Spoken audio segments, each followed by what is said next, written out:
मेरा विश्वास है कि इस कार्यक्रम के द्वारा आपको बहुत सारे लाभ मिल रहे हैं। पूरे उत्तर भारत के विभिन्न शहरों से हमें खबर मिली है कि लोग बड़ी इच्छा के साथ इस कार्यक्रम को सुन रहे हैं, देख रहे हैं, और हम इस कार्यक्रम की सफलता के लिए निरंतर प्रार्थना करते रहते हैं। और इसलिए मेरा पूर्ण विश्वास है कि आपको इस कार्यक्रम के द्वारा लाभ जरूर मिलेगा। आज इंसान कई प्रकार के दुखों से ग्रस्त है। शारीरिक दुख, मानसिक दुख, आत्मिक पीड़ाएं, पारिवारिक संबंध में समस्याएं, आर्थिक समस्याएं, जीवन के करियर में समस्याएं, कई प्रकार के दुख आज मनुष्य को झेलना पड़ता है। और इन दुखों के पीछे एक बहुत बड़ी समस्या है, और वो समस्या बाइबल बताती है पाप है। पाप हमारे दुखों के पीछे एक बहुत बड़ी समस्या के रूप में हमें देखने को मिलेगा। रोमियों के पत्र के अध्याय 3 वाक्य 23 में प्रभु का वचन कहता है कि सबों ने पाप किया और सभी ईश्वर की महिमा से वंचित रह गए। सबों ने पाप किया और सभी ईश्वर की महिमा से वंचित रह गए। पवित्र ग्रंथ हमें बताता है कि ईश्वर ने हमें अपना प्रतिरूप बनाया। हम ईश्वर के प्रतिरूप हैं। प्रेम, करुणा, दया, शांति, ज्ञान, प्रज्ञा से भरे हुए ईश्वर के प्रतिरूप। लेकिन आज हम अपने आप को देखें, हमें कितना अपने रूप को विकृत देखने को मिलता है।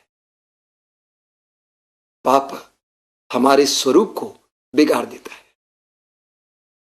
रोमियों के पत्र के अध्याय 5 उसके वाक्य 12 में पढ़ते हैं, एक ही मनुष्य द्वारा पाप इस संसार में आया और पाप के द्वारा मृत्यु। हम सभी लोग मृत्यु की छाया का अनुभव करते हैं। ये जो दुख हैं, ये जो पीड़ाएं हैं, ये जो रोग हैं, ये सभी मृत्यु की छाया है। आज मनुष्य पाप के बारे में सुनना नहीं चाहता है, ना बोलना चाहता है, लेकिन सत्य यह है, वास्तविकता यह है कि हर मनुष्य पाप के बोझ से दबा हुआ। हमारे ऊपर पाप का बोझ है, समाज के पाप का बोझ, पुरखों के पापों का बोझ, अपने ही पापों का बोझ। ये वास्तविकता है। बाइबल के प्रवक्ता ग्रंथ के अध्याय 21 उसके वाक्य 2 में हम पढ़ते हैं, प्रभु कहता है कि पाप के दांत सिंह के दांतों जैसे जो मनुष्य की आत्मा का विनाश करते हैं, हमारे जीवन को बर्बाद करता है। बाइबल की उत्पत्ति ग्रंथ के अध्याय 3 में पाप के परिणाम के बारे में हमें पढ़ने को मिलता है। ईश्वर ने आदि मानव को बनाया, आदम और हेवा को बनाया, और वचन कहता है कि ईश्वर ने उन्हें एक सुंदर बगान में रखा। ईश्वर ने उन्हें आज्ञा दी कि सभी पेड़ों के फल खा सकते हैं, लेकिन एक पेड़ के फल नहीं खाना, क्योंकि उस पेड़ के फल खाने से वे मर जाएंगे। लेकिन इंसान ने ईश्वर की आज्ञा का उल्लंघन किया, और आज्ञा के उल्लंघन का, पाप का क्या परिणाम था, इस पर हम मनन चिंतन करेंगे। हम बाइबल में पढ़ते हैं उत्पत्ति ग्रंथ अध्याय 3 में कि आदम और हेवा ने पाप किया, और पाप का पहला परिणाम यह था कि उनकी आंखें खुल गई और उन्होंने देखा कि वे नंगे हैं। उनकी आंखें खुल गई और उन्होंने देखा कि वे नंगे हैं। आंखें खुलने का अर्थ क्या है? आत्मिक, आंतरिक आंखें खुलना। और उन्होंने देखा कि वे नंगे हैं। यहां नग्नता का मतलब वस्त्रहीनता नहीं है, क्योंकि उत्पत्ति ग्रंथ के अध्याय 2 उसके वाक्य 25 में पढ़ते हैं कि मनुष्य नंगा था, लेकिन उसे लज्जा नहीं होती थी। हम पढ़ते हैं कि मनुष्य नंगा था, लेकिन उसे लज्जा नहीं होती थी। तो यह नग्नता का अर्थ वस्त्र से नहीं है। पाप के बाद मनुष्य को अपना ही जीवन शून्य महसूस होता है, बेकार महसूस होता है। और यही कारण है कि बहुत सारे लोग अपने ही पापों के चलते आत्महत्या करते हैं। अपने को, अपने में शून्यता महसूस करना, एक दूसरे का शरीर पाप के लिए और लज्जा के लिए कारण बन जाना, यह पाप का नतीजा है।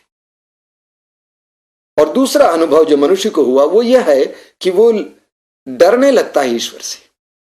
मनुष्य ईश्वर से डरने लगता है, वो छिपने का प्रयास करता है।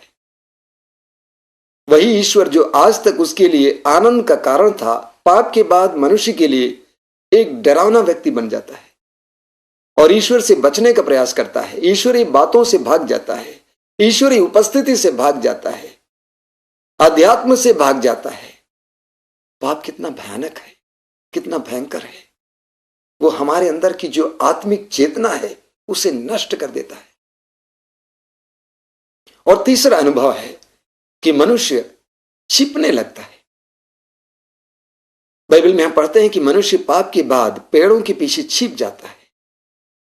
पाप के बाद मनुष्य के अंदर छिपने की प्रवृत्ति आ जाती है। वो दूसरों को देखना नहीं चाहता है, दूसरों की दृष्टि में आना नहीं चाहता है।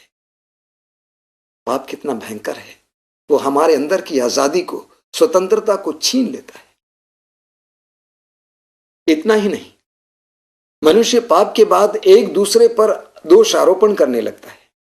आदम हेवा के ऊपर, हेवा सांप के ऊपर, एक दूसरे के ऊपर दोषारोपण करने लगता है। मनुष्य पाप के बाद एक दूसरे की बुराई देखने लगता है, दूसरों की कमी ढूंढने लगता है। पाप हमारी दृष्टि को बुरा कर देता है। कितना भयंकर है। इतना ही नहीं, वचन में बताता है कि पाप के बाद ईश्वर जमीन को श्राप देता है और जिस जमीन में मनुष्य काम करता था उसके पाप का असर जमीन पर पड़ता है। मेरे प्रियो, हमारे पाप का असर हमारी जमीन पर, हमारे जीव जंतुओं पर, हमारे घर परिवार पर, हमारे समाज पर पड़ता है, हमारे धंधे पर, हमारी नौकरी पर पड़ता है। पाप कितना भयंकर है। इतना ही नहीं, आदम और हेवा के पाप का असर उनकी संतान पर पड़ा। उनकी दो ही संतान थी, काइन और हाबिल, दो भाई। काइन ने हाबिल की हत्या की। पाप कितना भयंकर है। पाप कितना भयंकर है। स्तोत्र 107 के वाक्य 10 और 11 में हम पढ़ते हैं कि कुछ लोग अंधकार और मृत्यु की छाया में थे और दुखी और बेड़ियों से जकड़े हुए थे, क्योंकि उन्होंने ईश्वर की वाणी का विद्रोह किया और उन्होंने ईश्वर की सलाह को नहीं माना। इस दुनिया में बहुत से लोग इसलिए दुखी हैं और दुखों से ग्रस्त हैं, कई प्रकार के बंधनों में पड़े हैं, क्योंकि वे ईश्वर की वाणी का तिरस्कार करते हैं, ईश्वर की सलाह का तिरस्कार करते हैं। उसी अध्याय 107 उसके वाक्य 17 में हम पढ़ते हैं कि कुछ लोग अपने ही अधर्म के कारण बीमार पड़े थे और अपने ही पापों के कारण कष्ट झेल रहे थे। कितना सुंदर वचन है। प्रभु कहता है कि कुछ लोग अपने ही अधर्म के कारण बीमार थे और अपने ही पापों के कारण कष्ट झेल रहे थे। इस दुनिया में बहुत से लोग अपने ही पापों के चलते रोगी हैं। पाप हमें रोगी बना देता है। हमें सुसमाचार में एक बहुत सुंदर उदाहरण पढ़ने को मिलता है। यूहन्ना के सुसमाचार के अध्याय 5 में हम पढ़ते हैं कि प्रभु यीशु यरूशलेम मंदिर के पास एक कुंड था, उस कुंड के पास पहुंचे और उस कुंड की खूबी यह थी कि उस कुंड में माना जाता था कि कोई स्वर्गदूत उतरता था और जब उसके पानी को हिला देता था, अगर कोई रोगी उस पानी में प्रवेश करता तो वो चंगा हो जाता। और प्रभु यीशु वहां पहुंचे और वहां पर ढेर सारे रोगी पड़े हुए थे, कई प्रकार के रोगी।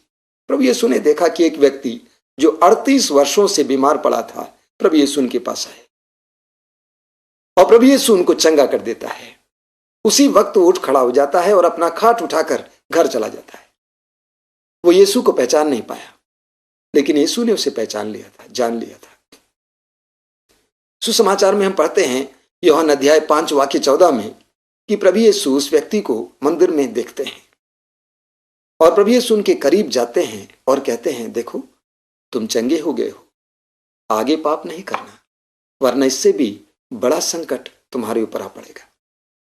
प्रभु यीशु हमें भी संदेश देना चाहता है कि हमारे पाप के द्वारा हमारे ऊपर घोर और बड़े बड़े संकट आ सकते हैं। पाप कितना भयंकर है। पाप हमें रोगी बना देता है। प्रवक्ता ग्रंथ के अध्याय 21 उसके वाक्य 4 में हम पढ़ते हैं कि हम अपने पापों के द्वारा अपने ऊपर चोट पहुंचाते हैं। प्रवक्ता ग्रंथ के अध्याय 19 वाक्य 4 में हम पढ़ते हैं, जो पाप करता है वो अपने आप को ही हानि पहुंचाता है। आप जानते हैं, हर पाप के द्वारा हम अपने आप को हानि पहुंचाते हैं। कभी लोग सोचते हैं कि मैंने उसे गाली दी, लोगों के सामने उसकी नाक अड़ गई, लेकिन सत्य यह है, आपने उसके दिल पर चोट लगाई, लेकिन आपने उस कार्य के द्वारा अपनी आत्मा पर चोट पहुंचाई। और यही कारण है कि ऐसे कार्यों के बाद आपके अंदर निराशा आ जाती है, उदासी आ जाती है, आप दुखी हो जाते हैं। पाप कितना भयंकर है, उसके द्वारा हम अपने आप को ही चोट पहुंचाते हैं। प्रवक्ता ग्रंथ के अध्याय 21 उसके वाक्य 1 और 2 में प्रभु कहता है, पुत्र, जिस तरह तुम सांप से बचते हो उसी तरह पाप से बचो। आज बहुत सारे लोग अपने जीवन में पाप से बचने का प्रयास नहीं करते। प्रभु कहता है, पुत्र, जिस तरह तुम सांप से बचते हो उसी तरह पाप से बचो, क्योंकि यदि वो तुम्हें काट देगा तो वो तुम्हारा विनाश करेगा। हमने इस बात पर मनन चिंतन किया कि पाप मनुष्य की सबसे बड़ी समस्या है, और वास्तव में पाप ही मनुष्य की सबसे बड़ी समस्या है। 2000 वर्ष पहले जब प्रभु यीशु मसीह संसार में आए, सुसमाचार में हम पढ़ते हैं कि प्रभु यीशु मसीह 30 साल तक अपने परिवार में जीवन जिए और 30 साल की उम्र में सार्वजनिक सेवा के लिए बाहर निकले और 3 वर्ष तक लगातार ईश्वर के राज्य का सुसमाचार